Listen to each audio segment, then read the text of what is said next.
Bonjour à toutes et à tous. Effectivement, bienvenue à Citéco, la cité de l'économie pour cette conférence sur le temps libre. Quoi de mieux que cette question pour terminer tout un cycle sur le travail, finalement, de se demander si l'avenir du travail ne passe pas par moins de travail. Je me réjouis de réfléchir à cette question aujourd'hui. Alors, comment est-ce qu'on peut effectivement penser cette question du temps libre en repensant la place du travail, en se demandant quelle place on peut donner à la paresse. Est-ce qu'on peut assimiler la paresse à l'oisiveté?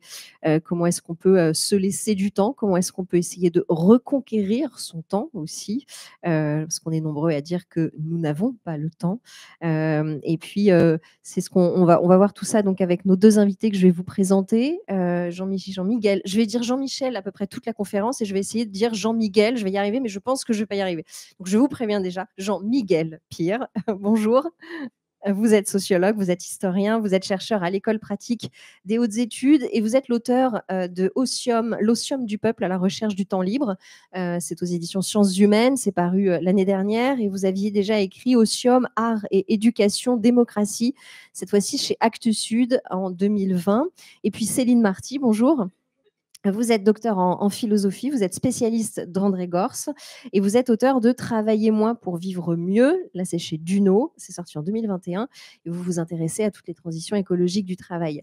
Je précise et je vous le redonnerai à la fin, je vous redonnerai les titres. Les ouvrages que je viens de citer sont à la librairie du musée. Vous pouvez les trouver pour prolonger la réflexion qu'on va engager dès maintenant. On va prendre à peu près 1 heure, 45 minutes d'échange avec nos deux invités. Et puis ensuite, ce sera à vous. On passera le micro dans les rangées. Donc, si vous avez des questions, si au cours de la conférence, il y a quelque chose, vous dites « Ah non, je ne suis pas d'accord, mais attends, mais qu'est-ce qu'il a dit là? Je voudrais qu'on en sache un peu plus. » Vous notez ça dans un coin de votre tête et puis on y répondra après. On vous donnera ce temps avec grand plaisir. Voilà, je pense que j'ai un peu posé le cadre. Il est temps donc de commencer à parler du temps libre avec Jean-Miguel, un mot, j'aime bien commencer pour savoir de quoi on parle en fait. J'ai prononcé le titre des ouvrages de Jean-Miguel et peut-être qu'il y a un mot qui vous a un peu heurté l'oreille dans le sens où tiens, mais ça veut dire quoi? C'est un très joli mot, je trouve, otium. Ça sonne bien, ça sonne latin hein, a priori, ça vient de l'Antiquité et j'aimerais bien, Jean-Miguel, du coup, qu'on commence cette conférence avec un mot, l'explication de ce mot et vous allez comprendre pourquoi. D'abord, merci infiniment, merci de m'accueillir, merci d'être si nombreux dans ce samedi ensoleillé où effectivement il faut faire assaut de courage pour aller s'enfermer et pour parler de travail, mais aussi d'otium. Alors qu'est-ce que c'est ce mot mystérieux? Littéralement, l'otium, c'est le temps libre qui est consacré à l'intelligence. Donc, ce n'est pas le loisir consacré au divertissement, au repos, c'est le loisir qui est consacré à la réflexion, à la connaissance, au discernement, à l'imaginaire. Donc, tout ce qui permet finalement de progresser, d'augmenter sa capacité de comprendre, de développer son discernement. Le critère de l'otium, au fond, c'est l'intelligence. Alors, pas seulement l'intelligence cartésienne, mais aussi l'intelligence sensible, l'intelligence du cœur, toutes les formes finalement d'intelligence qui nous permettent d'accroître notre capacité de comprendre le monde et de ne pas être passif par rapport au monde. Alors le postulat central de cet otium, c'est que le temps libre est un moment privilégié pour développer notre intelligence. Pourquoi ce temps libre? Parce que par définition, c'est un temps qui est débarrassé des contraintes, des obligations, des urgences, et où on peut se livrer complètement à l'activité qu'on est en train de mener, où on peut finalement faire l'expérience de la gratuité, du désintéressement. Et le désintéressement, c'est-à-dire la capacité de dépasser, à se faire des calculs, des utilités, c'est pas une petite chose. Ce n'est presque pas quelque chose de facultatif dans l'intelligence humaine, puisque le désintéressement nous permet d'accéder, au fond, pour utiliser 2 grands mots, à la vérité et à l'éthique. Sans désintéressement, sans cette capacité de prendre du recul par rapport à nos intérêts, on ne peut pas vraiment s'engager dans l'enquête factuelle qui nous mène vers la vérité, et on ne peut pas non plus réfléchir complètement à distance de ces comportements pour développer une réflexion éthique. Donc, ce n'est pas une petite chose. Et c'est d'autant moins une petite chose qu'au fond, l'origine de ce mot, et j'y viens, vous brûliez d'impatience pour savoir d'où vient ce mot, et c'est là que ça se complique, c'est que l'origine n'est pas latine, mais est grecque. Le vrai, le mot, le concept initial de ce loisir fécond, ce loisir intelligent, c'est la scolée grecque. Ce sont les Grecs qui inventent l'idée qu'il faut valoriser un temps que l'on consacre à son intelligence. Et c'est pas un hasard, puisque les Grecs, et c'est simultané, inventent en même temps la philosophie et la démocratie. Et au fond, la scolée, le temps libre intelligent, c'est le temps qu'il faut pour être vraiment plongé dans l'activité philosophique, c'est-à-dire pas une activité théorique ou conceptuelle, mais une réflexion sur son quotidien, une réflexion sur son action, une réflexion sur ce qu'est le sens de l'existence et ce qui était évidemment le cœur de la philosophie des premiers âges. Alors, il y a eu un étrange phénomène d'héritage sélectif, puisque au fond, aujourd'hui, le loisir intelligent n'est absolument pas valorisé. Et de l'héritage grec, nous avons gardé la démocratie, nous avons gardé la rationalité de la pensée, puisqu'elle imprègne la science, le droit, l'éducation. Mais bizarrement, nous n'avons pas conservé le loisir intelligent. Il y a même une inversion radicale des priorités, des valeurs, puisque de toutes les formes de loisirs, que ce soit intelligents, ou qui soient liés au divertissement ou au repos, toutes ces formes ont été négligées et considérées comme bien moins importantes que le travail. En fait, il y a un changement des hiérarchies par rapport à ce que, dans l'Antiquité, était ce loisir intelligent qui, pour les Grecs, était vraiment une institution, c'est devenu une institution absolument centrale, à telle enseigne que les autres activités qui n'étaient pas de l'ordre de la pensée étaient désignées à scolia, donc à privatif. Donc finalement, littéralement, le fait de se nourrir, le fait de travailler, le fait d'être dans les tâches familiales, professionnelles, c'était désigné par l'idée que ça nous empêchait finalement d'être dans cette réflexion. Alors aujourd'hui, bizarrement, ce mot est quand même comme un passager clandestin dans notre langage. Et il y a deux résidus qui sont absolument sidérants pour la compréhension, c'est l'oisiveté et le négoce. L'oisiveté, ça désigne bien ce qui est devenu le temps libre, c'est-à-dire la mère de tous les vices, quelque chose qui ne peut être véritablement qu'un fécond. Et le négoce, alors là, c'est encore plus impressionnant. Le négoce, c'est composé des deux mots latins nec osium. Donc, littéralement, le négoce, l'autre nom du marché, est fondé sur la négation de l'osium. Donc, on comprend, avec ce mot, il y a un effet de révélation sidérante, qu'au fond, le marché, en tout cas la mauvaise part du marché, c'est-à-dire l'extension des critères du marché, la rapidité, l'utilitarisme, le matérialisme, ont envahi la plupart des sphères de notre existence. Et que cet envahissement est fondé sur la négation de cette capacité de réfléchir de façon désintéressée. Donc on comprend, quand on se saisit du mot, pourquoi ce vieux mot, pourquoi finalement faire référence à une époque qui finalement est quand même riche en inégalités, ce sont des sociétés esclavagistes. Qu'est-ce qu'il a à nous dire? Quelle est sa puissance existentielle? Ce mot apparaît comme une sorte de levier pour comprendre que les excès du marché, les excès du travail sont préjudiciables à une partie qui est essentielle de notre existence, qui n'est pas simplement le luxe de pouvoir se cultiver ou de pouvoir réfléchir, c'est la capacité de pouvoir réfléchir à l'éthique et de pouvoir réfléchir à la vérité. C'est-à-dire qu'il y a un lien consubstantiel entre cette capacité de l'osium et une capacité d'être un être humain, tout simplement. Et je terminerai cette première éclairage sémantique en disant quelque chose qui est encore plus sidérant et qu'au fond, qui va vous apprendre qu'au fond, vous êtes déjà convaincu de ce que je suis en train de vous raconter parce que vous utilisez déjà le mot, puisque, et c'est très clair dans beaucoup de manifestations, pour la santé, pour la culture, pour l'éducation, qu'est-ce que l'on voit dans les affiches, qu'est-ce que l'on voit sur les pancartes des gens qui défilent? Ils disent la culture, la santé, l'éducation, ça n'est pas négociable. Donc on dit de négation, pas négociable. Donc littéralement, c'est de l'osium. Donc on comprend notre ADN démocratique a déjà intégré l'idée que cette partie-là faisait partie de ce qui nous rend le plus humain. Donc, ma proposition, c'est de redécouvrir cet osium et d'assumer l'enjeu sémantique. C'est-à-dire que je pense que quand on ne sait pas nommer les choses, on ne sait pas avancer. Et on le sait en psychanalyse, quand on est bloqué dans une situation, on ne sait pas la nommer. Nommer quelque chose, c'est se donner la possibilité de le valoriser. D'abord de le valoriser à ses propres yeux et de le valoriser aux yeux d'autrui.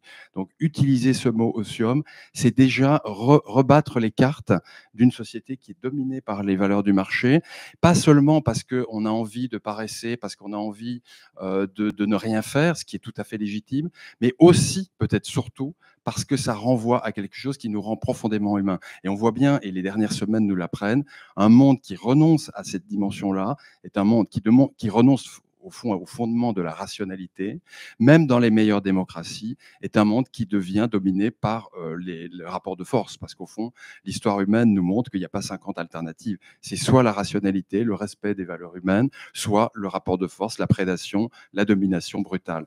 Et c'est ce qui est en train de nous arriver de l'autre côté de l'Atlantique d'une façon presque cauchemardesque, comme un mauvais film, et qui nous renvoie, et c'est peut-être ça qui est une source d'espoir, à notre héritage finalement et notre désir de maintenir ces valeurs humaines. Je pense qu'avec l'Otium, on peut se rendre compte que ça passe par quelque chose, et on y reviendra, de très quotidien. C'est en notre pouvoir, c'est fait partie d'une démarche personnelle qui a affaire à la gestion de nos heures au fond. Et quelque part, en sortant de cette conférence, peut-être vous sortirez avec ce que les économistes appellent un livrable. Vous dire, ok, j'ai compris, il y a quelque chose, il y a un outil que je peux utiliser, et ça commence dès demain. Dès ce soir même. Et dès ce soir, oui. Merci Jean-Miguel. Et vous avez vu en fait comment on a pu partir de l'Antiquité pour arriver à l'Amérique de Trump d'aujourd'hui, et combien en fait ce mot, qui n'est donc pas latin mais qui vient effectivement du grec scolé, a une actualité aujourd'hui. Et vous l'avez très bien dit, effectivement, l'importance de nommer les choses, donc l'importance de redécouvrir, de s'emparer de ce mot, otium, tant intelligent dans le sens des multiples facettes, pour du coup arriver à reprendre sa place de citoyen, presque. C'est ce que vous nous dites. Et donc, on est loin de la flemme, de la paresse, de l'ennui, qui sont très caricaturés et très mal vus aujourd'hui dans nos sociétés. Donc, on va se rendre intelligent cet après-midi en prenant ce temps-là ensemble.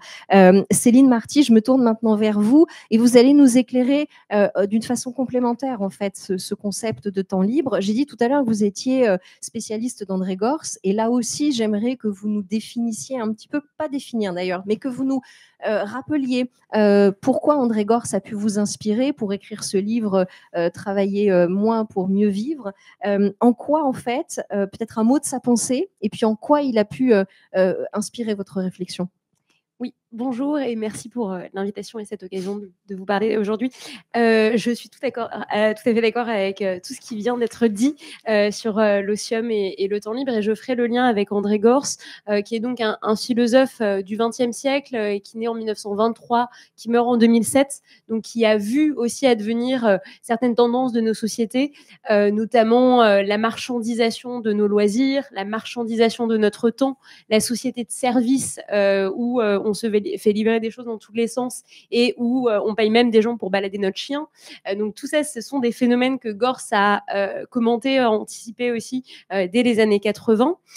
Donc Gorz est un penseur écologiste et marxiste de l'émancipation dans le travail, et de l'émancipation vis-à-vis de la rationalité économique, vis-à-vis du règne de la marchandise, comme le dit Marx. Et donc en fait, si vous avez envie de vous émanciper de ce règne de la marchandise, vous êtes marxiste sans le savoir. Et donc Gorz revendique ce temps libre et ces activités autonomes, parce que pour lui, c'est aussi une condition pour faire advenir une société écologiste et décroissante, parce qu'il pense, donc je ne vous fais pas le panorama sur l'écologie, la finitude des ressources, la crise climatique, l'effondrement de la biodiversité, etc. etc. Il y a plein d'autres ressources par ailleurs si vous le souhaitez, et puis on pourra y revenir dans les questions, mais en tout cas, Gorz défend la décroissance en disant qu'on pourrait toutes vivre mieux en produisant moins, en consommant moins, en travaillant moins. C'est exactement le propos du livre d'Adrien Klent tout à l'heure aussi. Et que pour faire advenir ce monde où on est libéré du règne de la marchandise, il faut avoir du temps libre, et que le temps libre, c'est à la fois la condition de cette société plus écologiste et en même temps, c'est ce que va faire advenir cette société écologiste. Parce qu'une société plus écologique et où on passe moins de temps à travailler et à produire, bah, ça engendre du temps libre et en même temps, c'est rendu possible par ce temps libre qui nous permet de faire autre chose que de travailler et de produire. Je dirais que ce qui est important dans la défense de ce temps libre, c'est à la fois de défendre ce désintérêt, cette inutilité intrinsèque de ce temps libre, et c'est très intéressant que vous ayez invité aujourd'hui des philosophes et sociologues plutôt que des économistes, parce que des économistes, vous auriez dit que le temps libre, c'est un marché, c'est le marché du tourisme, c'est le marché des loisirs, c'est le marché Netflix, c'est le marché de la consommation. Et nous, on vous dit que c'est un temps qui ne sert à rien et qui ne doit servir à rien, qui n'a pas d'utilité et qu'il faut défendre pour son inutilité. Aussi, je pense, pour le défendre comme un temps pour lequel on n'a pas à se justifier de ce que l'on fait. Et donc, avoir aussi une lecture politique, sociale de ce temps libre comme un temps où on peut faire nos activités parce qu'on les trouve intrinsèques, nécessaires à nos yeux, sans avoir à s'en justifier auprès d'un tiers. Et alors, vous allez voir le lien avec peut-être la pensée de Foucault, par exemple, mais l'idée, c'est de dire le temps libre, contrairement au temps de travail, c'est un temps que vous pouvez occuper sans avoir à vous en justifier auprès de votre employeur, ni auprès de l'État.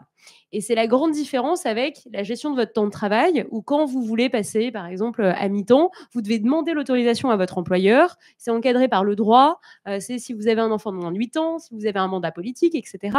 Et si vous dites que vous avez envie de réduire votre temps de travail pour aller à la piscine, bah, ça ne marche pas. Ou du moins, il va falloir négocier. Mais donc, ce temps libre, il est précieux à revendiquer en soi aussi parce que c'est un temps où on fait ce qu'on veut sans avoir à s'en justifier. Et ça, je pense que c'est très important dans cette perspective un peu libertaire.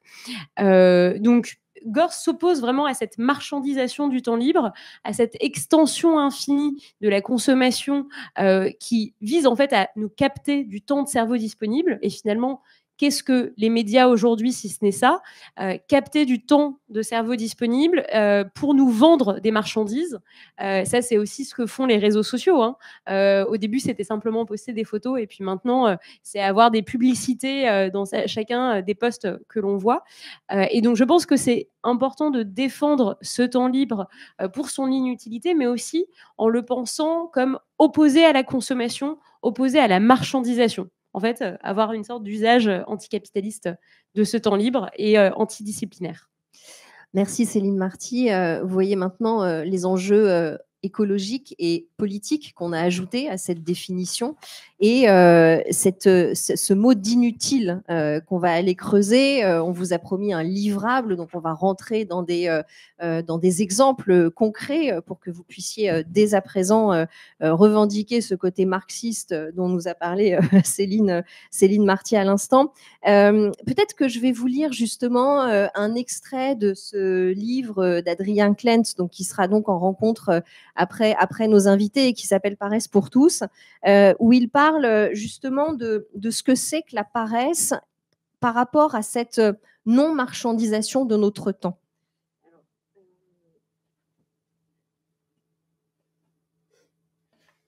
Je prends le temps d'ouvrir la bonne page. C'est page 329 donc de la paresse, de Paresse pour tous, pardon. Et donc, il s'interroge sur cette définition de la paresse. De la paresse, dites l'oisiveté si vous voulez, dites l'osium, dites, si vous êtes latiniste, dites le repos, dites le temps libre, dites la fin du travail. Dites ce que vous voulez du moment qu'on inverse l'état de notre société. Et c'est là qu'on voit que c'est politique, qu'on inverse l'état de notre société, que l'activité est choisie et non plus subie, que la vie est intense et non plus écrasante, que le matin, on se lève en sachant pourquoi. Voilà, déjà, un premier petit livrable, qu'on se lève le matin en sachant pourquoi. Alors de là, j'aimerais, s'il vous plaît, qu'on aille voir concrètement ce que c'est que le temps libre, ce que c'est que le temps libre intelligent, quelles activités, finalement, Jean-Miguel Pire, peuvent être considérées comme étant du temps intelligent. Alors, on a compris, ce n'est pas les loisirs marchands. Donc, qu'est-ce que c'est alors, très concrètement ? Alors, je vais répondre à cette question, mais si vous permettez, j'aimerais poursuivre Bien la évidemment. réflexion sur la question de l'utilité et effectivement cette revendication politique de l'inutilité comme fin en elle-même, en fait. Et je pense effectivement qu'elle se justifie tout à fait, qu'elle a une puissance conceptuelle très forte. Je pense que malheureusement, dans le débat politique aujourd'hui, elle est extrêmement clivante parce que d'emblée, les gens qui vont ne pas croire finalement, ne pas adhérer à ce modèle, vont d'emblée rejeter cette possibilité. Et ce que je propose avec l'Ocium, c'est finalement de dire oui, effectivement, il faut pouvoir prétendre qu'une partie de ce temps, que ce temps libre est inutile. Moi, je dis qu'il n'a pas forcément d'utilité, mais il a une fécondité. Et je pense que c'est important de défendre, de pouvoir définir les raisons pour lesquelles, quand on ne fait rien ou quand on est dans une démarche qui n'est pas calculable, qui n'est pas utile au plan des fondamentaux économiques, au plan finalement de la rentabilité, qui est le modèle qui s'impose à nous, il a quand même une utilité existentielle. Et je pense que malheureusement, le débat, et c'est tout le cas du très beau roman de Adrien, c'est que cette posture d'emblée, ce postulat, finalement, est un peu radical et va exclure une grande partie des gens qui voudraient bien essayer d'aller dans ce terrain-là, mais qui n'adhèrent pas au postulat et qui vont peut-être, en intégrant le concept d'Ocium, considérer que oui, effectivement, une partie de ce temps a une fécondité extraordinaire parce qu'elle nous aide justement dans ce travail de discernement, de compréhension et qu'elle nous permet de déployer une créativité, notamment éthique, que ne permet pas le marché. Vous y voyez quelque chose de plus accessible, c'est ça, dans cette Alors, notion d'Ocium? oui. C'est ça que vous nous dites? Alors, de moins effectivement, radical, de moins disons que, militant? en fait, peut-être le discours que tu viens de tenir est un discours politique dans le sens le plus noble du terme, au sens macro. Ma proposition, à l'intérieur finalement de cet espace, serait une proposition un peu micro, plus individuelle, plus liée finalement à ce que peut être une façon de se ressaisir de ces enjeux-là dans notre quotidien. Et concrètement, qu'est-ce que ce serait l'Ocium au quotidien? C'est déjà développer un autre rapport à l'organisation de notre temps et prendre en considération la façon dont on organise notre temps libre, ce qui est un peu contre-intuitif, puisque le temps libre, c'est justement l'idée qu'on n'a pas de programme. Or, je pense que nous pouvons délimiter, distinguer dans notre temps libre une partie qu'on consacre au repos, au divertissement idiot, regarder des séries, enfin scroller sans culpabilité, mais se dire qu'il y a une partie de ce temps que l'on va consacrer à ce loisir intelligent et qu'on ne va pas prendre ça au sérieux, à la légère. Et que ce loisir intelligent, concrètement, eh bien, on va identifier dans ces heures, dans ces minutes, et on va s'y consacrer au sens vraiment presque religieux du terme. On va le sacraliser. On va lui accorder une importance parce qu'il a cette dimension existentielle. Et très concrètement, et c'est drôle d'ailleurs à ce stade du débat, puisque au fond, l'Ocium, vous le pratiquez tous, évidemment, et je ne fais qu'enfoncer des portes ouvertes. Et ce qui est intéressant souvent dans les débats et les rencontres et les questions que j'ai, les gens me disent, mais ce que je fais là, c'est de l'Ocium. Et je réponds, évidemment, oui. L'Ocium, ça peut être, évidemment, lire un livre un peu difficile. Ou assister à une conférence sur le temps assister à libre. une conférence, se priver d'un samedi au soleil, mais ça peut être une conversation intelligente avec un proche, ça peut être une balade en forêt un peu inspirée. Enfin, vous voyez, c'est des choses très banales au fond, mais l'important, c'est l'intention qu'on y met et l'idée qu'après une séance d'Ocium, entre guillemets, on se sent meilleur, on comprend mieux, on sent qu'on a progressé et qu'on est un peu plus fort contre cette société du négoce qui veut nous faire croire que notre temps libre, il faut surtout se vider la tête, pas de prise de tête, et si on est idiot, eh ben c'est très bien comme ça, c'est le discours de M. Trump, je pense qu'on vaut mieux que ça. Alors effectivement, il y a différents âges là. Je vois dans la salle, j'ai 2 ados qui ont des expressions assez favorites, qui sont je me pose et flemme. Alors, est-ce que je me pose et flemme, est-ce que c'est de l'Ocium? Alors, moi, je pense que la paresse, la flemme, ça, c'est très bien. Et il y a ce mot extraordinaire de Paul Valéry, les années 30, le bilan de l'intelligence. Il décrit une société qui a l'air d'être la nôtre. Et il se lamente, il dit, nous ne savons plus féconder l'ennui. C'est-à-dire que l'ennui, la paresse, la flemme, ce sont des très belles portes d'entrée et on y a tout à fait droit quand on veut déconnecter, quand on veut se poser, quand on veut vraiment rentrer en soi. C'est une bande d'entrée. Je pense que ce n'est pas suffisant. Je pense que si on en reste là, je pense qu'on s'expose à la servitude. Parce que c'est ça le côté sombre finalement du programme, c'est que si on pense que l'otium c'est facultatif, ben on se promet des lendemains qui vont déchanter par la servitude. Parce que le fait qu'on se dise qu'il ne faut pas forcément développer notre intelligence, et que l'idiotie, au sens médical du terme, hein, le fait de rester dans sa psysphère est une possibilité, pourquoi pas, mais c'est s'exposer à être pensé par l'intelligence, entre guillemets, des autres. On peut le faire pour soi si on est coupé du monde. Si on a des enfants, si on a des liens avec des gens qui dépendent de nous, est-ce qu'on peut se permettre de ne pas cultiver notre intelligence? Donc je pense qu'il y a un enjeu politique, on l'a dit, mais je pense qu'il y a un enjeu d'éthique individuelle qui fait que là, on sort de la sphère bien tranquille et bien joyeuse finalement de que faire de nos temps libres à une sphère existentielle. Quel est le sens de notre existence? Comment je me donne les moyens de me rendre plus intelligent et de lutter contre toutes les forces qui veulent nous asservir? Et notamment les forces du marché, mais il y en a beaucoup d'autres. Vous parliez de servitude et effectivement, vous connaissez l'adage, quand c'est gratuit, c'est que vous êtes le produit. On revient à la marchandisation des loisirs. Pour vous, Céline Marty, comment est-ce qu'on pourrait décrire ce qu'est concrètement qu'un loisir intelligent, qu'un temps libre? Comment est-ce que vous, dans votre livre, par exemple, où vous avez envie de le définir cet après-midi? Oui, je pense que il faut partir aussi de jugements qu'on fait quand on parle du temps libre vis-à-vis de soi-même, parce que finalement, moi j'ai l'impression aussi qu'on est dans une société très productiviste où on en vient à justifier sans cesse de nos activités, y compris de notre usage du temps libre. Et on l'a vraiment vu pendant le confinement où il y avait un impératif à faire son yoga, son pain et compagnie, où on se sentait obligé d'avoir des activités utiles et de se dire qu'on ne perdait pas notre temps. Donc, il y a à la fois un jugement à déconstruire vis-à-vis de la façon dont on se rapporte à nos propres activités. Et quand on dit finalement qu'on n'a pas le temps, c'est parce qu'on s'est bourré nous-mêmes notre emploi du temps de plein de trucs à faire.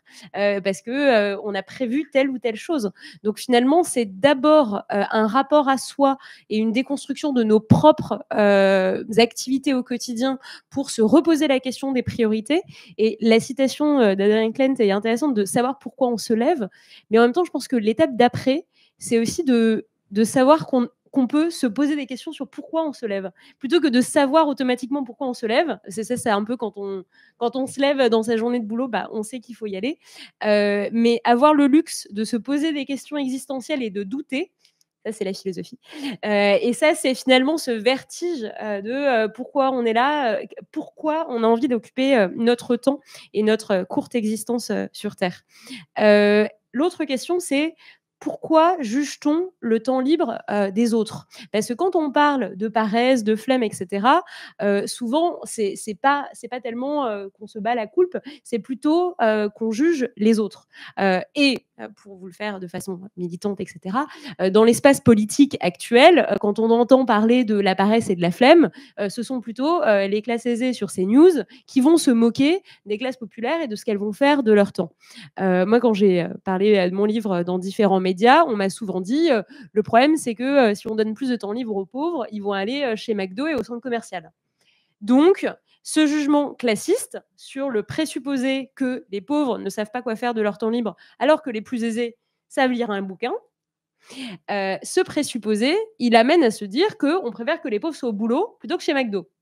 Et moi, je trouve que c'est très grave d'avoir de tels jugements parce que c'est présupposer que les gens ne savent pas comment occuper leur temps, présupposer qu'on les préfère au travail plutôt que d'avoir du temps pour se poser des questions, pour reconstituer leurs propres forces émotionnelles et physiques, etc.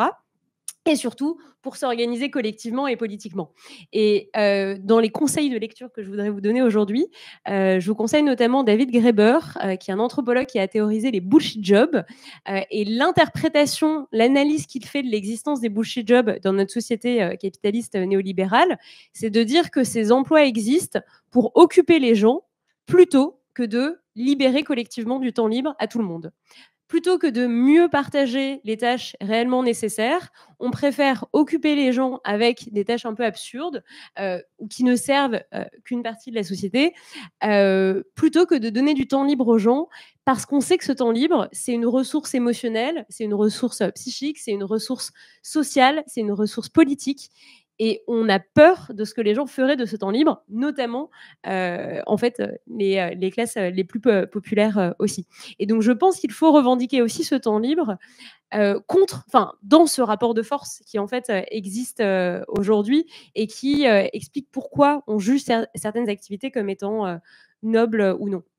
Alors, je vais rebondir sur votre question et vous n'allez pas vous méprendre sur ma question. Je vais vous demander si c'est accessible à tous et donc non pas en intelligence et en niveau culturel, ça n'est pas mon propos, mais accessible dans le sens de est-ce que effectivement certaines personnes ont plus le temps d'avoir le temps et d'autres doivent travailler, ont une sécurité matérielle à assumer. Et donc, est-ce que cette réflexion sur l'osium, quelque part ce luxe d'avoir le temps de se lever le matin en ayant des questions et du temps pour se poser des questions, est-ce que finalement, là, c'est accessible à tous, économiquement parlant, j'ai envie de dire? Oui, et c'était tout un débat dans les années 80 quand on parlait de réduction du temps de travail, avant la loi des 35 heures, etc.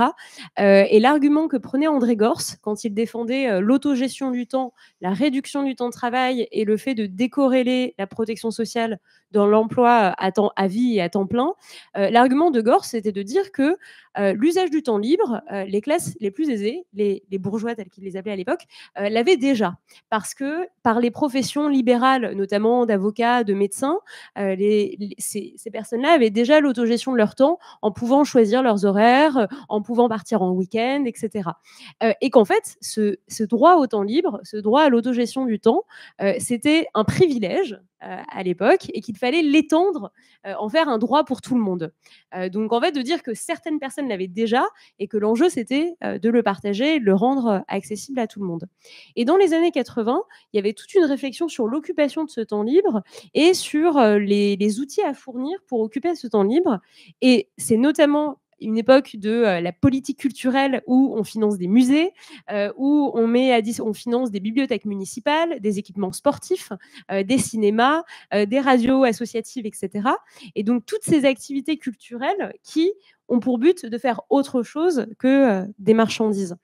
Donc je pense que la question peut aussi se poser à ce niveau politique en se demandant quels sont les outils collectifs qu'on a pour accéder à ce temps libre et de voir comment certaines conditions matérielles de notre existence empêchent ce temps libre, notamment les conditions de travail.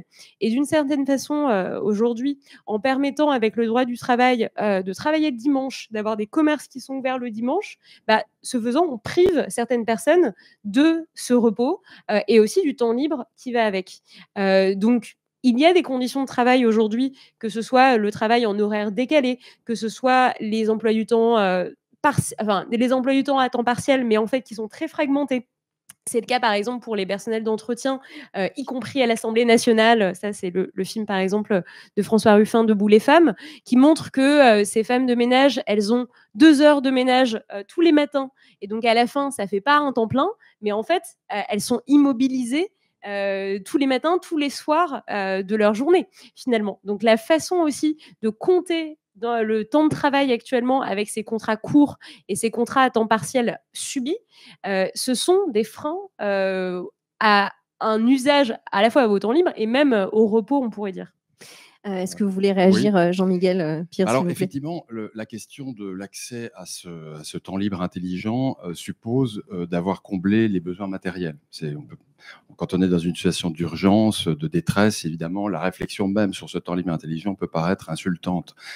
Dans mon livre, je parle de cette nécessité pour accéder à cette indépendance immatérielle, d'accéder d'abord à l'indépendance matérielle. Il se trouve que dans notre société, finalement, l'indépendance matérielle, pour les gens qui ont un emploi et qui sont la grande partie et qui vivent dans un emploi qui est encadré, dans des lois sociales qui sont respectueuses, dispose de beaucoup de temps libre. En fait, celui qui a le mieux défini le loisir intelligent, c'est Pierre Bourdieu, qui parle d'une possibilité anthropologique universelle. C'est-à-dire qu'il décrit bien cet état un peu ambigu, au fond, où effectivement, l'accès à ce temps libre a été le luxe d'une petite classe de privilégiés pendant très très longtemps, finalement jusqu'aux lois sociales du XXe siècle. On peut dire que le loisir est absolument interdit à une très grande partie de la population dont la vie essentielle se passe à gagner ses moyens de survie. Et au fond, Bourdieu insiste bien sur l'idée qu'il ne faut pas confondre cet accès matériel réduit, donc qui en fait un luxe de privilégié, au contenu qui a une dimension existentielle, possibilité anthropologie universelle, qui devrait bénéficier à tout le monde. Et au fond, ce qu'il dit, c'est l'éducation, la santé, la culture, de toute l'histoire du monde, ont été des biens réservés à une toute petite élite jusqu'au XXe siècle. Ce sont les années 30, les lois sociales qui commencent à développer ça. Pourquoi est-ce que le temps libre intelligent, finalement, n'a pas subi la même valorisation et a profité à tout le monde? Donc je pense que, je l'ai dit, la quantité de temps libre aujourd'hui en Occident est absolument inimaginable dans l'histoire du monde. Jamais nous n'avons eu autant de temps libre et autant de monde n'a eu de temps libre. La question, c'est celle de l'utilisation qu'on en fait. C'est une question qualitative et pas quantitative. Et sur cette question qualitative, et vous le disiez très bien, ce qui compte, ce sont les représentations que nous avons de notre propre temps libre et comment on le valorise. Si on est prisonnier des représentations dominantes, c'est-à-dire le temps libre, ce n'est rien du tout, c'est la variable d'ajustement et c'est un temps où il faut dépenser des loisirs, cette espèce d'industrie du temps libre en plus qui est devenue une industrie prédatrice avec les écrans. Si on considère que c'est ça, effectivement, là, pour le coup, cette ressource existentielle nous échappera complètement. Dans ces changements de représentation, je pense et là on rejoint l'enjeu politique, l'État, la démocratie, l'État de droit a un rôle à jouer. Il l'a joué dans les années 30, c'est pas un hasard si avec la création des congés payés, se développe un discours très volontariste sur l'utilisation du temps libre, les créations du théâtre populaire, les conférences gratuites, les cours du soir, etc., avec cette idée que toute cette population qui accède pour la première fois au temps libre va pouvoir finalement jouir davantage de son existence, accéder à la culture, pour autant qu'elle le veuille. Et je trouve que l'autre volet, je terminerai là-dessus, l'autre volet du volontarisme politique sur la prise en compte de la représentation et la valorisation qu'on peut avoir de ce temps libre, c'est l'école, évidemment. L'école qui doit jouer un rôle démocratique absolument décisif pour pouvoir habituer à un mode de pensée qui fait du désintéressement un rapport au monde dignitose, comme disent les Italiens, une possibilité. Or, qu'est-ce que l'école aujourd'hui? Elle est entièrement dominée par la demande de la société, qui est cette nécessité de donner un travail, de transférer des compétences utilitaires, et elle a renoncé à ce qu'on appelait autrefois les humanités, qui était au fond un rapport gratuit, désintéressé à l'acquisition de la culture, à l'acquisition de toute cette sagesse que détenait la littérature, les arts, qui étaient des moyens de connaître ce qu'avait été une façon d'être humain, au fond.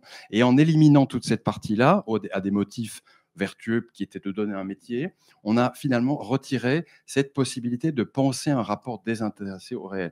Je me suis beaucoup abattu pour l'art à l'école, l'éducation artistique, avec cette idée que l'art, c'est un objet absolument désintéressé. Une œuvre d'art, ça ne sert à rien, mais ça peut changer la vie.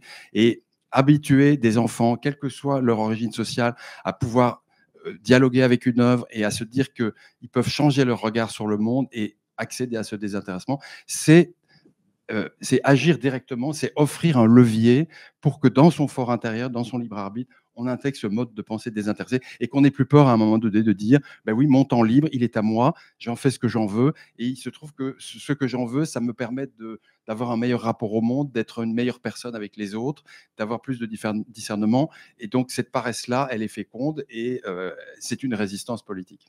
J'ai envie de vous poser deux questions. Il nous reste pas beaucoup de temps et donc peut-être que je vais vous laisser le choix de répondre à l'une ou à l'autre. Tous les deux, vous avez dit, vous, par ce changement dans l'école, avec ce désintérêt pour les humanités, vous, avec ce constat qu'effectivement, on a peur du temps libre que pourraient avoir certaines populations et qui sont mis au travail. J'ai envie de vous dire pourquoi, sans tomber dans une question complotiste, mais pourquoi on doit faire ce constat aujourd'hui? Et l'autre question, qui est une question plus individuelle, c'est est-ce que ça ne fait pas peur aussi? Vous avez parlé tout à l'heure de vertige, vous avez parlé de volonté.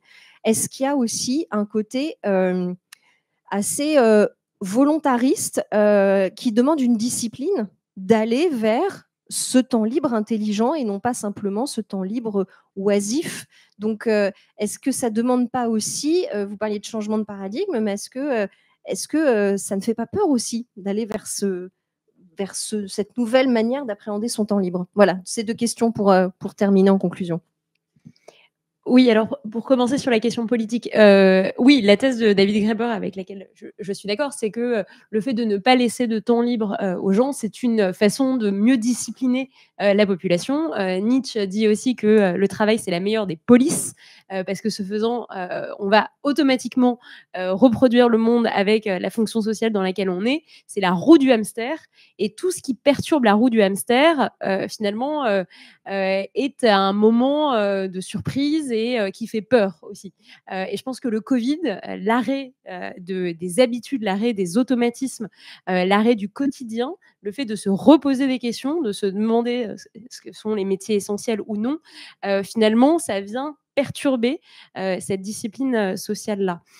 Sur le plan plus individuel, l'idée qu'en fait, il faudrait beaucoup se discipliner pour utiliser ce temps libre à bon escient, je reprendrai plutôt l'histoire du temps de travail en rappelant qu'en fait, avant qu'on ait cette continuité des semaines de l'emploi salarié à temps plein, le travail était très intermittent et très pluriactif.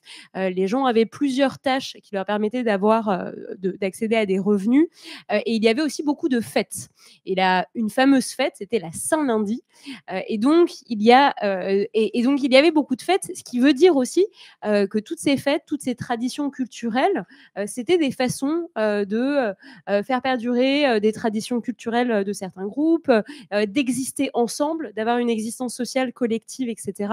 Ce qui ne nous est pas permis aujourd'hui avec les loisirs marchands tels qu'on les connaît, où on est individuellement face à des écrans. Donc je pense qu'en fait, il n'y a pas un enjeu de progrès historique pour accéder au temps libre et aujourd'hui on serait plus mûr qu'il y a 3 siècles. Je pense qu'il y avait des fêtes, qu'il y avait des façons d'organiser, de vivre ce temps libre qui était tout à fait légitime auparavant, et donc qu'il n'y a pas à, disons, surintellectualiser ou mettre trop de conditions à un bon usage de ce temps libre, parce que sinon on risque de dire qu'il faut des permis pour avoir voilà, prouver qu'on est légitime à avoir ce temps libre et qu'au contraire, en fait, il faut faire confiance à l'auto-organisation des gens qui peuvent aussi s'opposer à ces institutions-là aussi.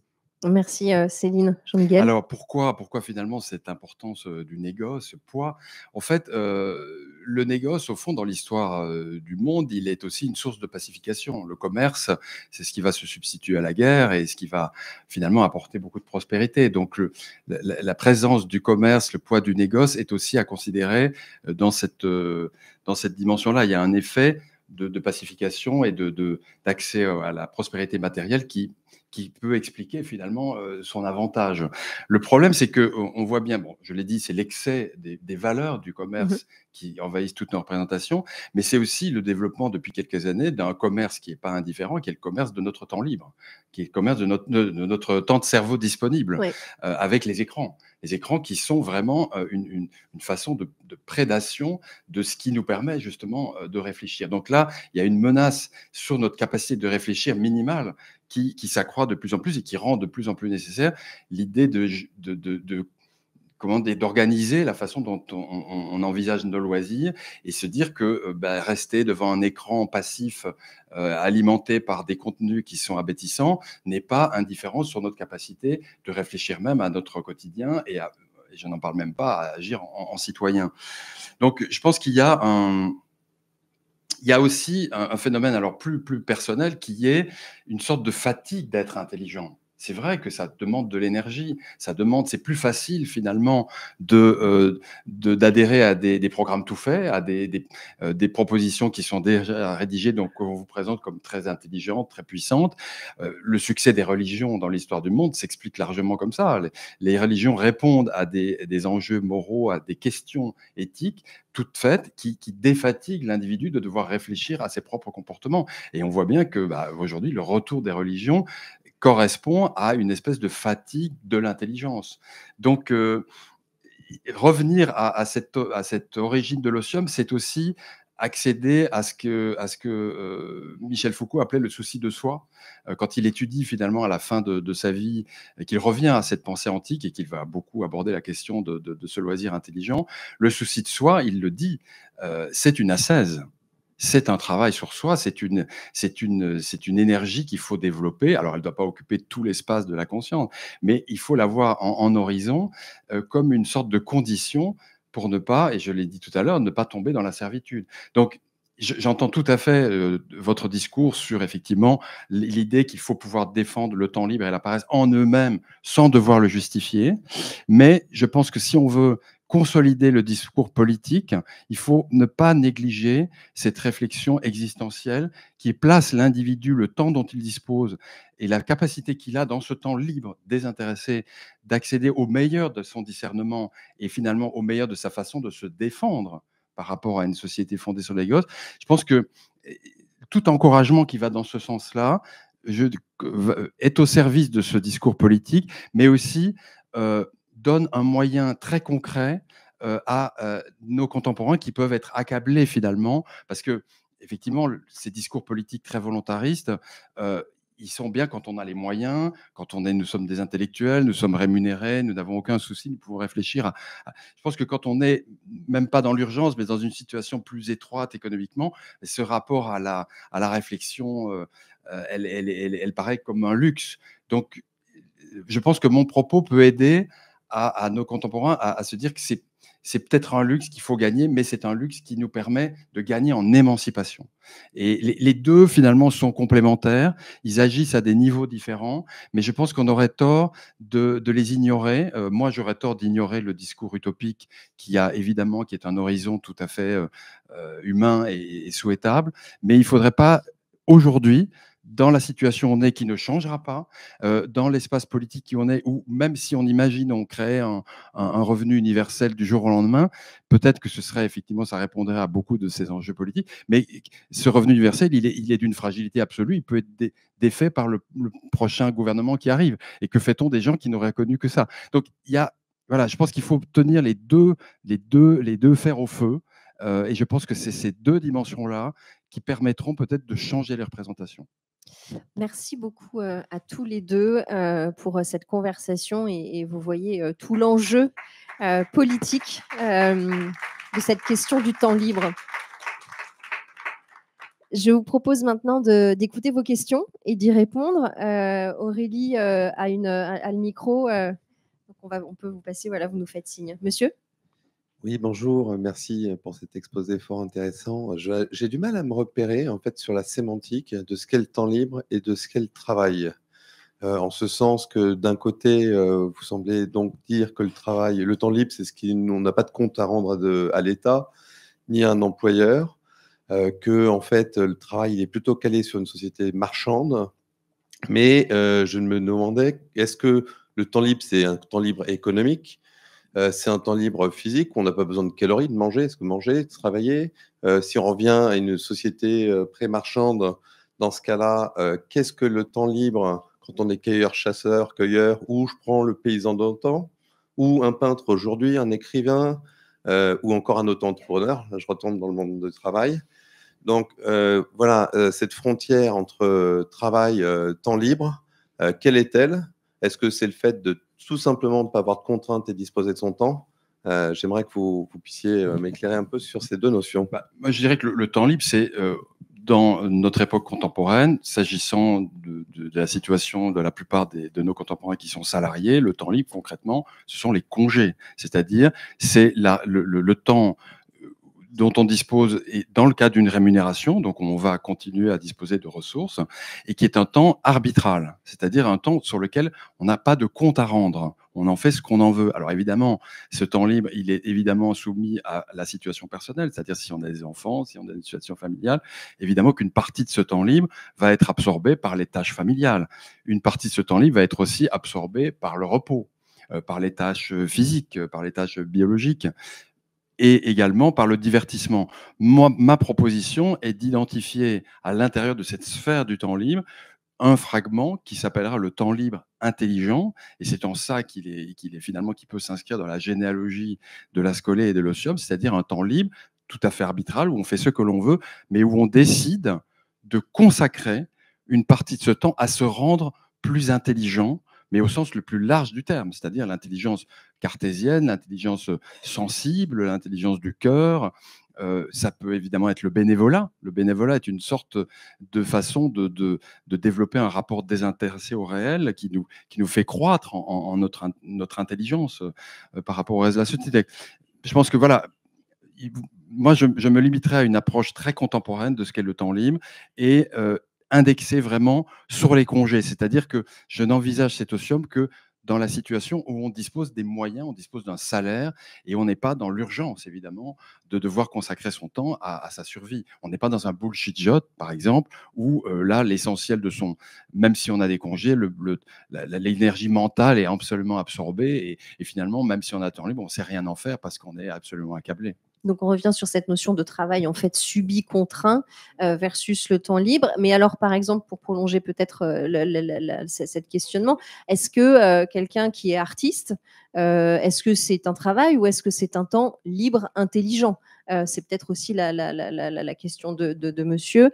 En fait, sur cette et est-ce que le temps libre intelligent ne demande pas aussi un certain travail dans ce que vous disiez qu'il a d'exigeant? Oui, alors moi, je dirais qu'on peut prendre en compte 2 critères et pour avoir peut-être une approche aussi transhistorique, c'est que le travail, c'est l'activité qui est liée à la satisfaction de nos besoins. C'est lié à des tâches de subsistance et donc dans le cadre du travail paysan d'une société paysanne ou des chasseurs-cueilleurs, mettons, il y a des tâches qui sont dédiées à la subsistance, des tâches de satisfaction des besoins immédiats et des tâches qui sont des temps de collaboration collective, de jeu. Et ça, c'est par exemple ce que montrent les anthropologues comme Marshall Salins sur les sociétés non capitalistes, qu'en fait, dans d'autres configurations sociales qu'une configuration où les activités passent par le marché, il y a des activités, enfin, il y a du temps de jeu, du temps de collaboration sociale, du temps de délibération politique, et que ces activités ne sont pas du travail. Donc, il se trouve que la définition du travail, c'est vraiment un problème aujourd'hui, y compris dans les sciences humaines. Il se trouve qu'avec Jim Gabarret, mon conjoint qui est ici, on a écrit un article qui s'appelle Redéfinir le travail, qui propose une définition relationnelle du travail, que je vous invite à aller lire si vous voulez. C'est en ligne dans une revue qui s'appelle Le Philosophoire. Et la définition qu'on propose, c'est de penser le travail comme étant inséré dans une relation entre un commanditaire et un commandité.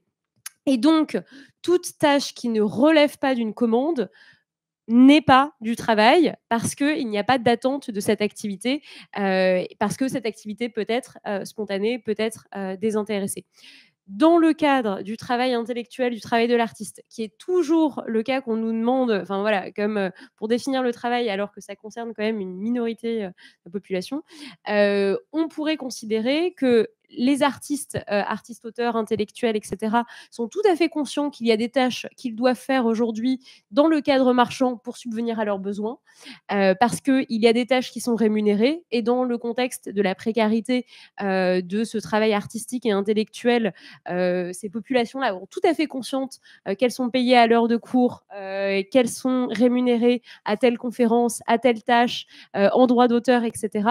Et qu'il y a d'autres activités qu'ils choisissent de faire aussi, alors qu'elles ne sont pas rémunérées, mais simplement parce que ça leur permet de développer leurs compétences artistiques, intellectuelles, etc. Et donc, je sais qu'on le prend souvent comme un cas limite, comme pour dire mais regarde, le travail c'est plus que ça, etc. Mais en fait, dans le vécu, dans l'expérience de ce travail artistique, on sait très bien qu'il y a des moments où on est là pour faire des trucs qui vont se vendre et faire des trucs qui vont payer les factures, et de l'autre côté où on est dans un pur moment de création libre, etc. Parce que on sait qu'on peut choisir ce qu'on fait de cette activité-là. Donc, je pense que même dans ce contexte-là, le critère de la contrainte fonctionne et il faut demander à des artistes, il faut demander à des intellectuels, des créateurs en tout genre, etc. En fait, ça se vit dans l'expérience vécue de l'activité. Merci beaucoup pour cette question. On va peut-être prendre le temps d'en prendre une autre. Oui, monsieur. Bonsoir, 2 questions rapidement. Je voudrais savoir votre avis sur le débat sur la semaine de 4 jours. Est-ce que ce n'est pas un débat d'avenir pour le coup? Et ma deuxième question, c'est pour revenir sur la paresse et la flemme dont vous semblez faire l'éloge. Est-ce que ce n'est pas uniquement un privilège des pays riches occidentaux avec un fort État-providence comme en France, parce que je doute que ce débat soit d'actualité dans les pays du Sud global. Et donc, quand vous avez parlé de réflexion insultante, je pense que vous avez visé juste. Merci. Peut-être. Alors, sur la semaine de 4 jours, sur lesquels on m'a beaucoup interrogée aussi, je pense que tout débat qui permet de réinterroger, de re-questionner nos pratiques de travail, nos habitudes, tout ça, c'est bon à prendre. Le télétravail aussi, parce que ça change quelque chose dans les organisations, ça redonne un peu de marge de manœuvre aux personnes qui le vivent. Donc, tous ces débats-là sont bons à prendre. Je pense que quand on pense aussi le temps de loisir comme congé par rapport au temps de travail, c'est très important d'avoir des raisons le soir ou la semaine de partir de son travail. Parce que je pense que quand vous avez prévu votre activité piscine, votre moment avec les amis, votre réunion syndicale ou politique ou votre service à la coopérative à 17h et qu'on vous colle une réunion à 17h, bah, vous pouvez dire non, je peux pas parce que j'ai un truc de prévu. Et ça, je pense que c'est hyper important. Je suis très contente quand ça m'arrive au boulot et de pouvoir dire non, je ne viendrai pas à ton truc à 17h. Donc, prévoyez-vous des choses en dehors du travail. C'est la meilleure façon de borner votre expérience au travail. Parce que sinon, c'est l'illimitation permanente et puis on peut toujours rester. Il n'y a pas de raison de rentrer chez soi. Sur la question du Sud, je vous renvoie au podcast Afrotopique où Mariemta discute de l'organisation du temps de travail et du travail au Togo, par exemple, qu'elle connaît bien, en expliquant que la répartition du temps de travail entre temps de travail marchand et de l'autre côté des activités de loisirs ne fonctionne pas de la même façon parce qu'en fait, il y a aussi du temps de travail communautaire où on fait des choses, des activités de subsistance au sein d'un collectif.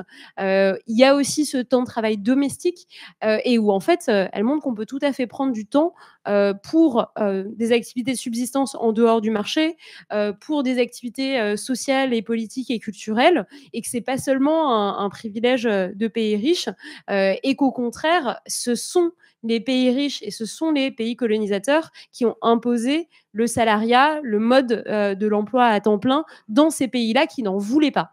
Et là-dessus, je vous renvoie au livre de David Graeber qui s'appelle Dette, 5000 ans d'histoire sur son terrain de recherche qu'est Madagascar, en montrant comment à Madagascar, on a imposé l'emploi, le salariat à temps plein et à vie, en mettant en fait les gens dans une logique de consommation de marchandises, en les privant de leurs terres, en les privant des activités de subsistance pour répondre directement à leurs besoins, et leur disant bon bah maintenant vous allez aller vivre en ville, vous allez devoir payer un loyer, vous allez aller au supermarché, vous allez consommer des marchandises, etc. Et c'est comme ça que vous allez vivre, c'est la vie moderne.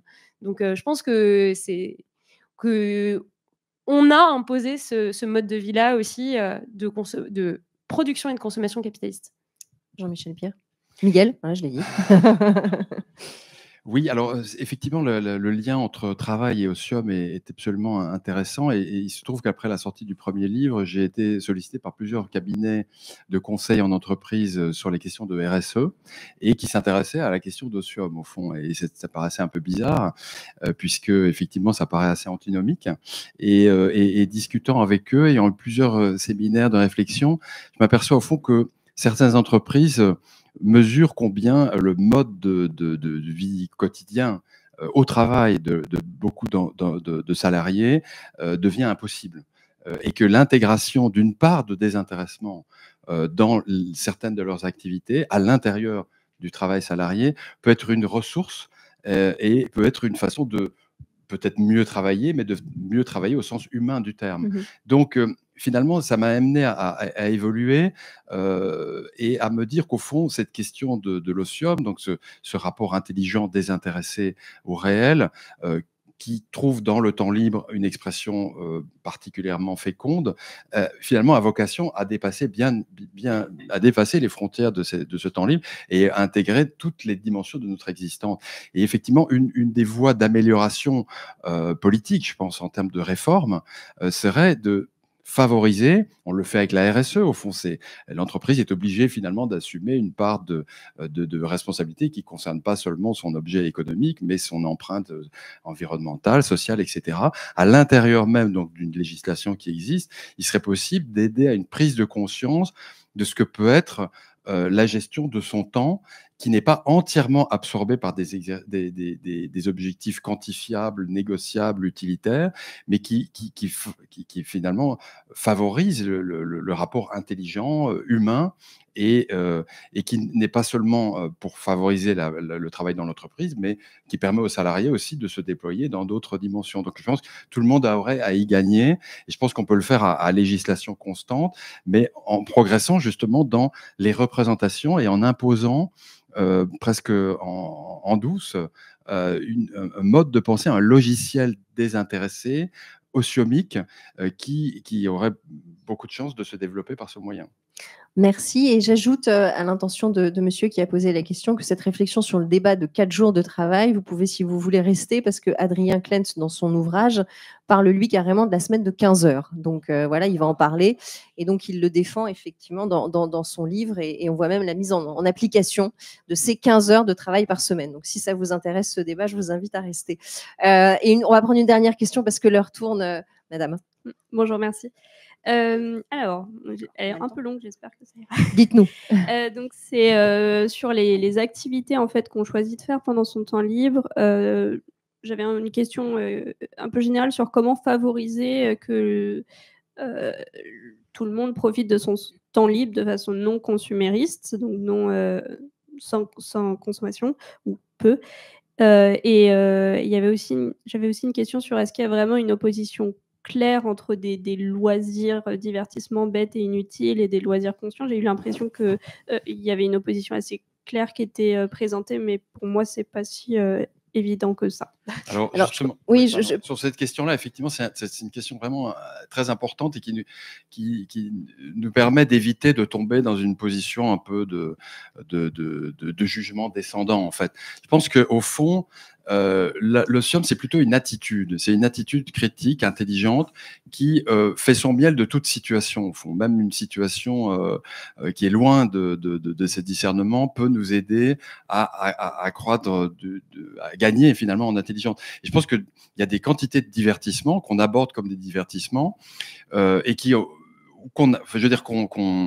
qu'on avait l'intention d'aborder comme divertissement, et puis finalement, en cours de route, ça peut être une série, ou finalement sollicite en nous des réflexions, des intelligences qui nous rendent meilleurs, au fond. Donc là, on retrouve le critère de l'otium. Donc, au fond, quel que soit ce que l'on fait, c'est plutôt l'intention que l'on y met qui va nous permettre d'en faire notre miel, au fond.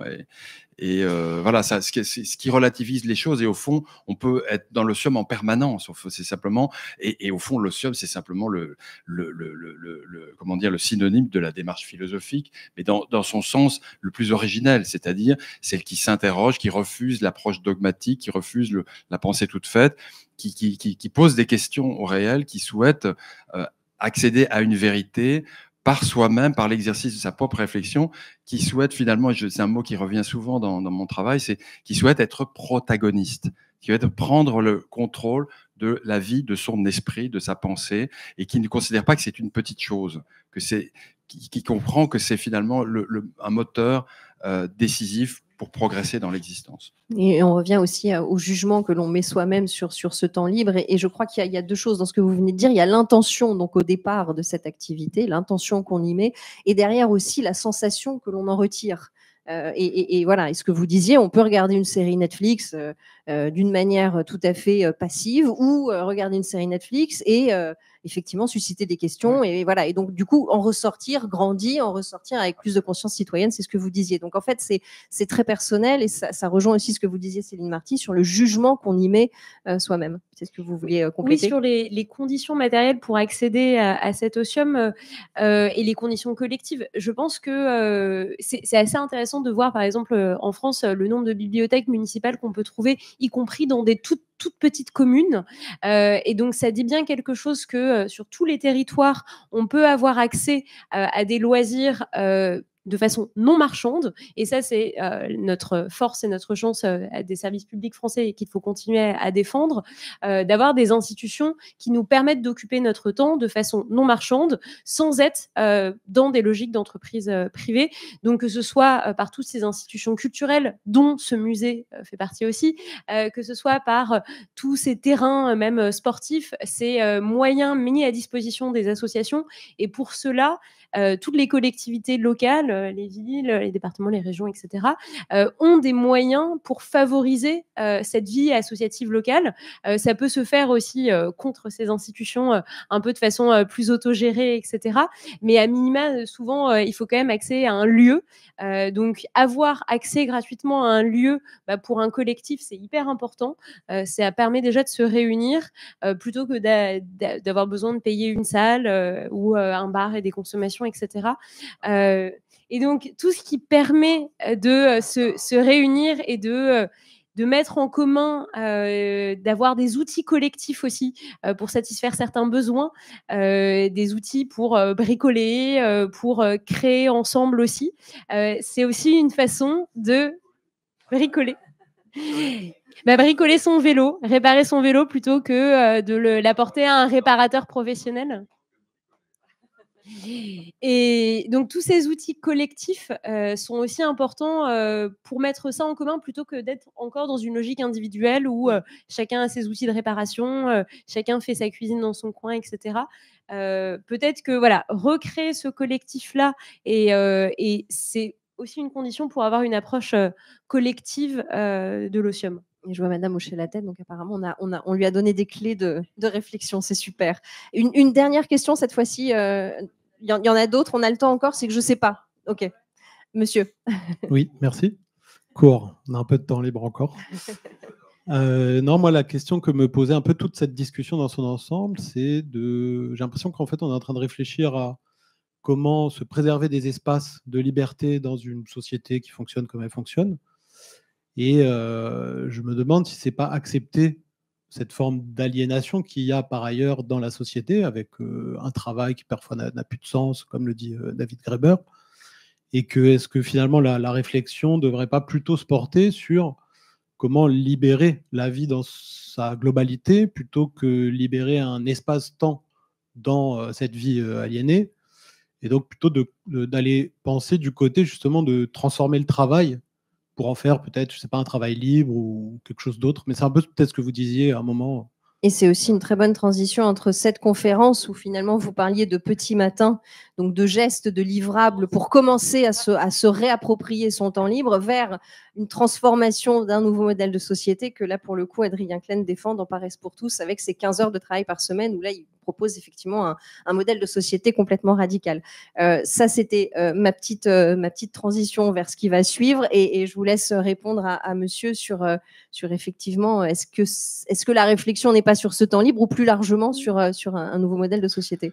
Je pense que c'est une question de temporalité. Effectivement, à moyen terme, on peut imaginer des propositions plus radicales, mais si on ne veut pas les imposer à une grande partie de la population qui ne le comprendrait pas et qui n'en voudrait peut-être pas, comme ça s'est vu souvent dans le XXe siècle, les meilleures propositions, les plus généreuses, pouvant aboutir aux pires conséquences.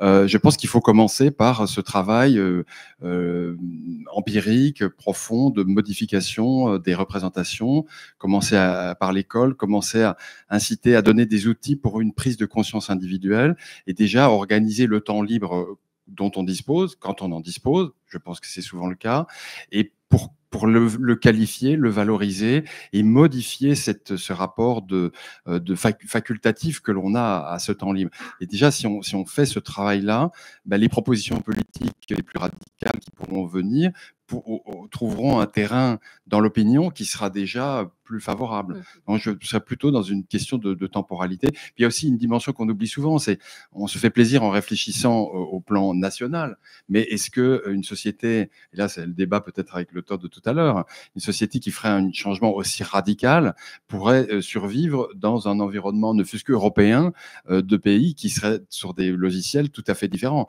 Donc là, on se fait plaisir, mais dans la mise en place concrète, réfléchir au niveau d'une seule nation n'a pas beaucoup de sens. Il faudra au moins que ce soit le continent qui s'engage dans cette réflexion. Et là, pour le coup, ça suppose l'évolution des consciences de tous les individus. C'est pas impossible, mais je pense qu'il ne faut pas mettre la charrue avant les bœufs.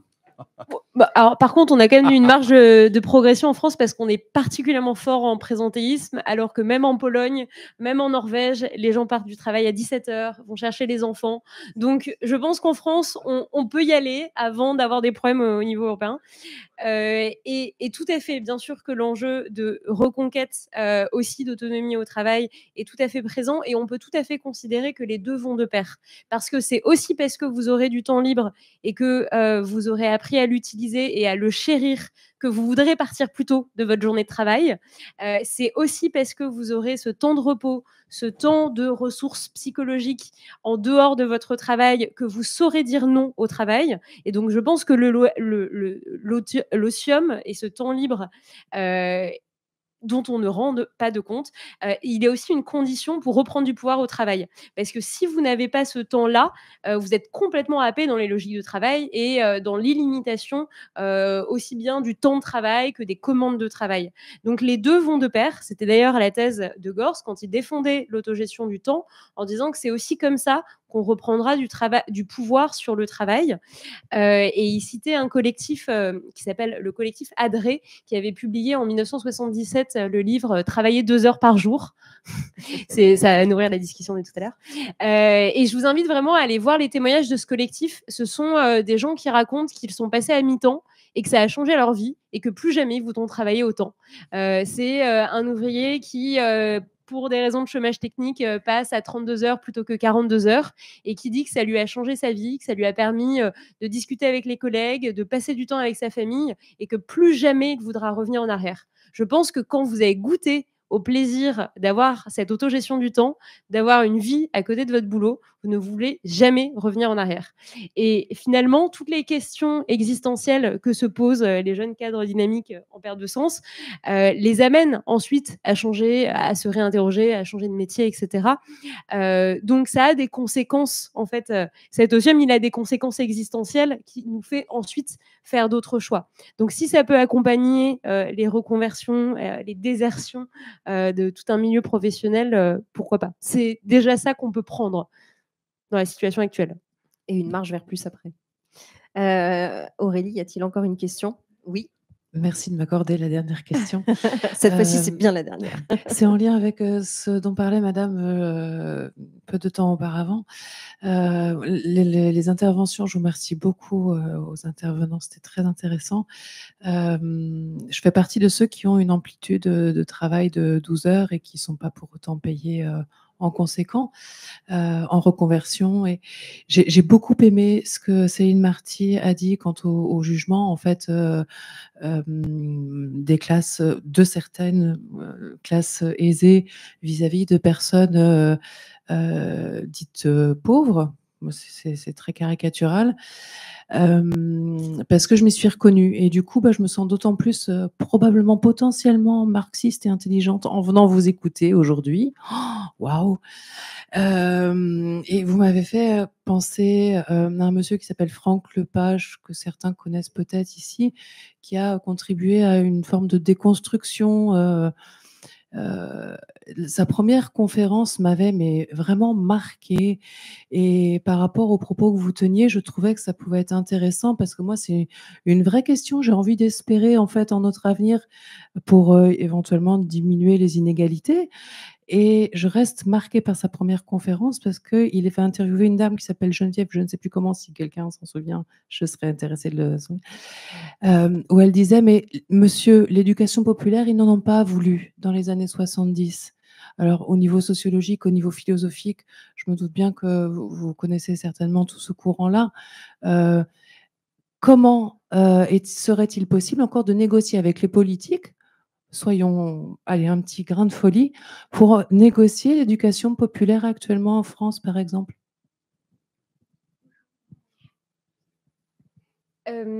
Alors, oui, merci beaucoup pour votre retour et votre témoignage aussi. Sur l'éducation populaire, ils n'en ont pas voulu. C'est toujours super méprisant comme d'habitude. Enfin, ce genre de remarques de ah, mais c'était la même question avec les congés payés aussi. Qu'est-ce que ces gens vont faire de leur temps? Et c'était déjà ce que disait Russell, donc philosophe britannique, dans L'éloge de l'oisiveté, qu'il écrit dans les années 30, et où il raconte pareil que quand il défend la réduction réduction radicale du temps de travail, la libération du temps, et que les classes aisées, l'aristocratie telle qu'ils l'appellent à l'époque, disent mais qu'est-ce que les pauvres vont faire de tout ce temps libre, et cette conception de l'éducation populaire aussi qui viendrait de l'État, qui serait très centralisée, hiérarchisée, avec les bonnes normes, elle est très normative aussi, alors même que il y a plein d'espaces d'osium intelligent dans des fêtes populaires, dans des fêtes culturelles, dans des célébrations en fait qui ont toute une histoire et qui ne sont pas du tout récentes du XXe siècle et qu'on peut défendre en tant que telles. Donc on pourrait dire que à cela il faut opposer une conception un peu libertaire et décentralisée de l'éducation populaire, de la culture partagée aussi, avec toutes ces formes un peu de contre-culture qui sont tout à fait légitimes aussi. Et penser aujourd'hui la question des espaces et la question du temps, mais aussi la question de qui peut encore porter cela aujourd'hui. Sur le XXe siècle, les partis politiques et les syndicats avaient une grande force de formation des jeunes, des esprits. Enfin, il y avait des colonies de vacances, il y avait des stages, etc. Et aujourd'hui, on a un peu perdu ces espaces collectifs. Il y en a de moins en moins. Et donc, comment on reconstruit ces espaces-là aussi pour faire de l'éducation populaire dans d'autres cadres que celui institutionnel de l'État. Il nous faut aussi des espaces et du temps pour le faire. Mais donc, comment négocier ça avec les politiques Je pense qu'essayer de le faire à l'échelle locale, de voir sur un territoire les espaces associatifs qu'on a, les espaces culturels qu'on a à l'échelle de sa ville, ça peut déjà être une façon d'entrer en lien avec les gens qui ont les mêmes préoccupations que nous sur ces sujets-là et qui ont envie de faire des choses ensemble. Je pense que les mairies peuvent faire beaucoup. Je pense que toutes ces institutions comme ce musée ici peuvent participer à cela aussi. Et donc, effectivement, de favoriser ce temps commun et ce temps partagé. Et effectivement, on revient souvent dans ces conférences à l'échelle locale, à l'échelle territoriale, comme moyen d'action avec notre pouvoir d'agir en tant que citoyen. Vous avez, j'espère, beaucoup de livrables, puisque c'était une des demandes. J'espère que vous avez pu nourrir votre réflexion, votre temps d'osium. Je vous propose de le continuer. Je vais vous rappeler les ouvrages de nos deux invités. L'Osium du peuple à la recherche du temps libre et Osium, art, éducation et démocratie de Jean-Miguel Pire, qui sont disponibles à la boutique du musée. Et puis Travailler moins pour vivre mieux de Céline Marty, que vous trouverez également à la boutique. Et pour poursuivre notre réflexion, je vous invite dans un petit quart d'heure maintenant, le temps de nous dégourdir les pattes, j'imagine, un petit peu, de continuer, de poursuivre cette réflexion sur le temps libre avec cette proposition radicale que l'on va pouvoir découvrir dans Paresse pour tous d'Adrien Klentz, qui est ici de manière anonyme dans la salle et qui nous propose donc de travailler 15 heures par semaine et donc de dégager autant de temps libre intelligent.